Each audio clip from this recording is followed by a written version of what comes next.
अन्नपूर्णा रसोई घરમાં તમારું સ્વાગત છે। ચાલો આજે આપણે બનાવીશું બટેટા પૌવા। તો જો તમે આ રીતે બટેટા પૌવા બનાવશો એકવાર ને પણ અનેક વાર બટેટા પૌવા બનાવવાનું તમને મન થશે અને એકદમ સરળ અને ટેસ્ટી એવા બહુ સરસ બટેટા પૌવા બને છે અને 10 જ મિનિટમાં આ બટેટા પૌવા બની અને તૈયાર થઈ જાય છે। બટેટા પૌવા બનાવવા માટે આપણે 2 વાટકી પૌવા લીધા છે। આપણે 3 વ્યક્તિ માટે બટેટા પૌવા બનાવવાના છે તો આપણે 2 વાટકી પૌવા લીધા છે। હવે આપણે એને ધોઈ લઈશું। આ રીતે આપણે ઉપર નીચે કરી અને આપણે સરસ એવા ધોઈ લેવાના છે કારણ કે આની અંદર કચરો વધારે હોય છે। મેં પહેલા ચારી અને સાફ કરી અને લઈ લીધા છે। હવે આપણે આ પાણી કાઢી લઈશું। ચલો હવે આપણે પૌવા ધોઈ અને પાણી બધું નિતારી દીધું છે અને આપણે આ રીતે જે જાડા પૌવા આવે એ પૌવા લેવાના છે। આપણે જે આવ પતલા આવે એ પૌવા આપણે નથી લેવાના।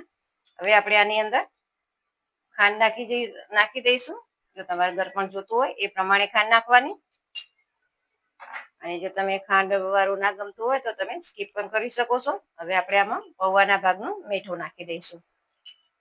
આ રીતે કરવાથી મીઠું અને ખાંડ સરસ મિક્સ થઈ જાય છે અને જો આપણે ઉપરથી નાખીએ તો અમુક વાર મીઠું એક સાઈડ રહી જતું હોય તો તમને ખાવામાં પણ એ રીતે આવતું હોય છે।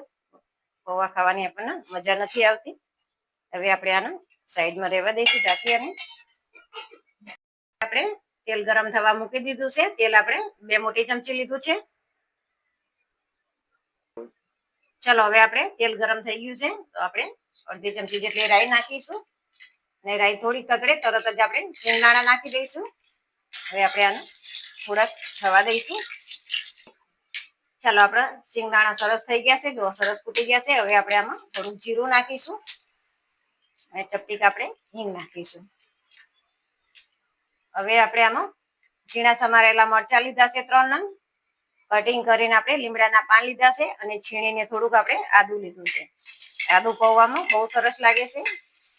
હવે આ બધી વસ્તુ આપણે થોડીક થવા દઈશું।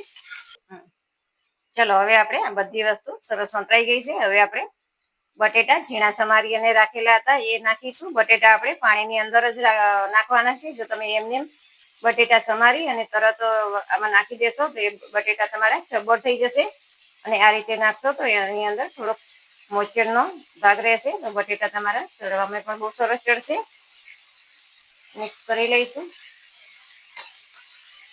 હવે આપણા બટેટાના ભાગનું મીઠું નાખવાનું છે। આમાં જો વધારે મીઠું નથી નાખવાનું નહીંતર બટેટાની અંદર વળી અને મીઠું વધારે ભરી જશે તો બટેટા આપણા ખારા લાગશે। એટલે આમાં બટેટાના ભાગનું મીઠું નાખજો।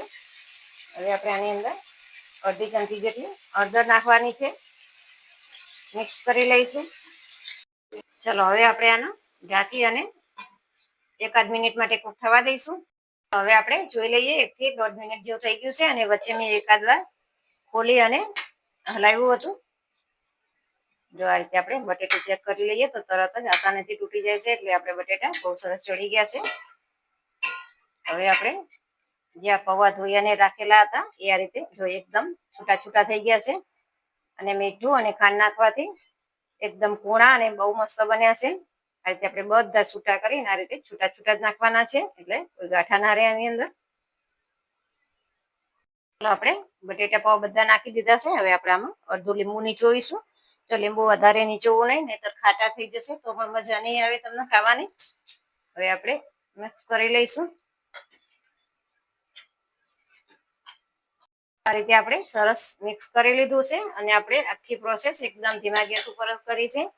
હવે આપણે આમાં થોડુંક 1 થી 2 ચમચી જેટલું પાણી આ રીતે સાઈડમાં સટકોડશું એટલે એકદમ કૂણા માખણ જેવા અને જે આપણે ગળામાં જે ડચુડા રહે એ ડચુડો પણ નહીં રહે અને બહુ સરસ આપણા પૌવા થશે। હવે ઢાંકી અને આપણે 1 મિનિટ માટે થવા દઈશું। ચાલો હવે 1-1.5 મિનિટ જેવું થઈ ગયું છે। હવે આપણે જોઈ લઈએ તો એકદમ ખીલા અને બહુ સરસ આપણા પૌવા બની ગયા છે। હવે આપણે ઉપરથી કોથમીર નાખીશું।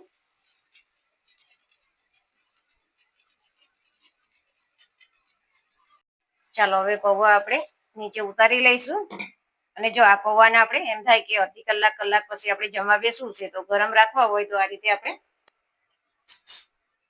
પાણી રાખવાનું નીચે અને પાણી આપણે થોડું ગરમ કરી લેવાનું અને એની ઉપર આપણે આ કઢી મૂકી દેવાની એટલે તમારે જો નીચે પૌવા ચોટશે નહીં અને પૌવા ગરમ એવા રહેશે અને તાજા પણ સરસ રહેશે।